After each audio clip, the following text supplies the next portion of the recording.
Good evening class, hope all of you are doing very well. मैंने आपको introduction का एक वीडियो पहले दिया था जिसमें हमने लीनियर इक्वेशन के ऑल टाइप्स ऑफ सोल्यूशन देखे थे। उसमें आपके पास तीन टाइप ऑफ सोल्यूशन थे, एक यूनिक सोल्यूशन, एक पैरेलल लाइन और एक आपके पास था coincident line.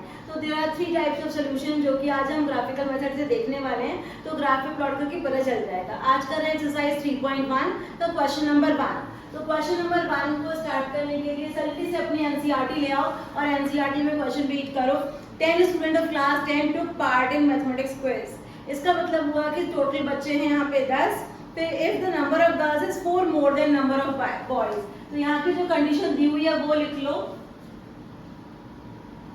Late number of girls in the class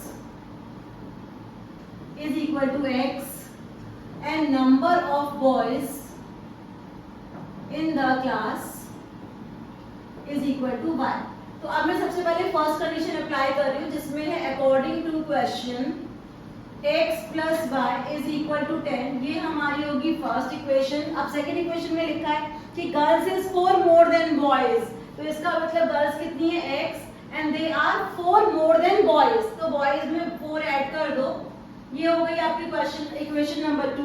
in दोनों इक्वेशन का ग्राफ बनाएंगे और चेक करेंगे। तो इक्वेशन का ग्राफ बनाने के लिए मैं आपको एक बहुत ही इजी मेथड बता रही हूँ। वो मेथड अगर आप यूज करते हो तो आपका विद इन 30 सेकंड ग्राफ बन जाएगा। देखते हैं कैसे। तो आपने पहले लिया x plus y is equal to 10। इसके लिए एक छोटी सी टेबल बना लो, बहुत छोटी सी।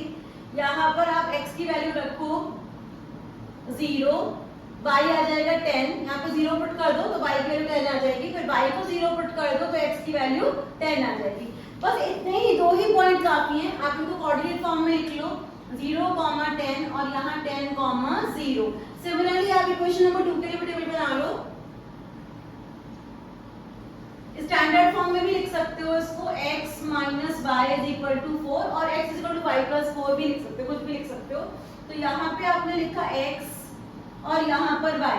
अब आपने x की वैल्यू 0 पुट कर देनी है तो y की वैल्यू आ गई है -4 और y की वैल्यू 0 पुट कर दोगे तो x की वैल्यू आ जाएगी 4। तो यहाँ भी दो ही कोऑर्डिनेट काफी होंगे, 0, -4 एंड 4, 0।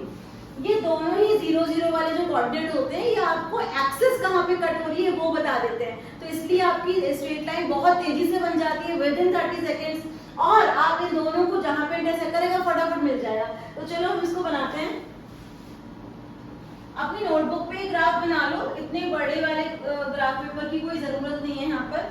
बस आप ये चेक कर लो कि आपको किस कोऑर्डिनेट तक जाना है। आपको y को यहाँ पे 10 पे कट करना है और x को भी 10 पे कट करना है। तो फर्स्ट क्वाड्रेंट ही बहुत रहेगा, तो फर्स्ट क्वाड्रेंट ही बना लेती हूँ, पूरा नहीं बना रही। फर्स्ट क्वाड्रेंट को ही थोड़ा बड़ा कर लो। अगर आप फर्स्ट क्वाड्रेंट को ही बड़ा कर लेते हो तो फिर आपके पास काफी जगह हो जाएगी। यहाँ पर 0 ले लो, ओनली फर्स्ट क्वाड्रेंट ही दिखाना है। तो ले लो आपके हिसाब से 1, 2, 3, 4, 5, 6, 7, 8, 9 और ये हो गया 10। सिमिलरली आपने यहाँ पे ले लिया 1, 2, 3, 4, 5, 6, 7, 8, 9 और ये ऊपर 10। थोड़ा सा और ऊपर कर ले रही हूँ। ये देखो आपका ग्राफ तैयार हो गया। आपने पहले ही चेक कर लिया था कि यहाँ पे मिलने वाला है 0, 10। हाँ, थोड़ा सा मुझे -4 भी चाहिए, इधर से जगह मिल जाएगी।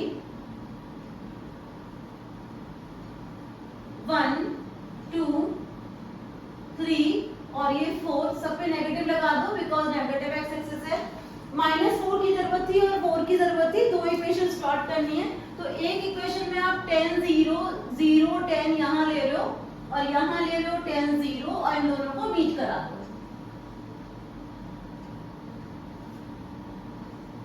हाँ, ये आपका मीट हो गया। इस पे ऐसा जरूर करना कि लाइन की इक्वेशन लिख देना। तो ये वाली आपकी हो गई x plus y is equal to 10। अब दूसरी लाइन आपने बोला है 0, -4 एंड 4, 0। तो 0, -4 नीचे ले लेते हैं, -1, -2, -3 एंड -4 एंड 4, 0। ये वाला पॉइंट हो गया आपका 0, -4 और ये वाला पॉइंट हो गया आपका 4, 0। आप इन दोनों पॉइंट्स को मिला दो।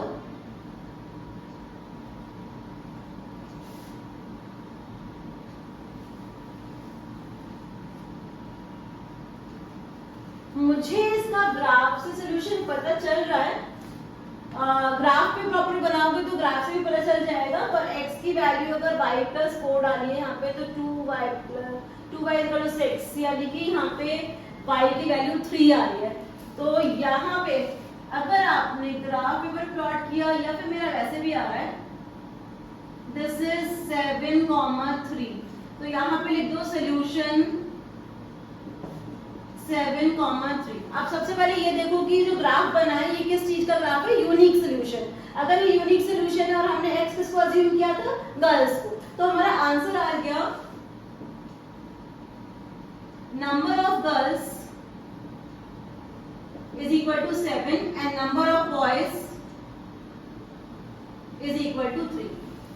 I hope it is clear because the number of girls is 7 and number of boys are 3, दोनों को मिला के ऐड करके 10 भी आ रहा है, and x is equal to y plus 4, मतलब कि आपका number of girls is 4 more than the boys and the answer is correct. तो अगर आपने मेरे साथ ये ग्राफ बना लिया है तो वेल एंड गुड, अगर आप उसे ग्राफ पेपर बनाना चाहते हो तो ग्राफ पेपर पे बना सकते हो। तो this is we have done first question first part, let us go with second part. तो फर्स्ट पार्ट आई होप कि क्लियर हो गया है, सेकंड पार्ट करते हैं।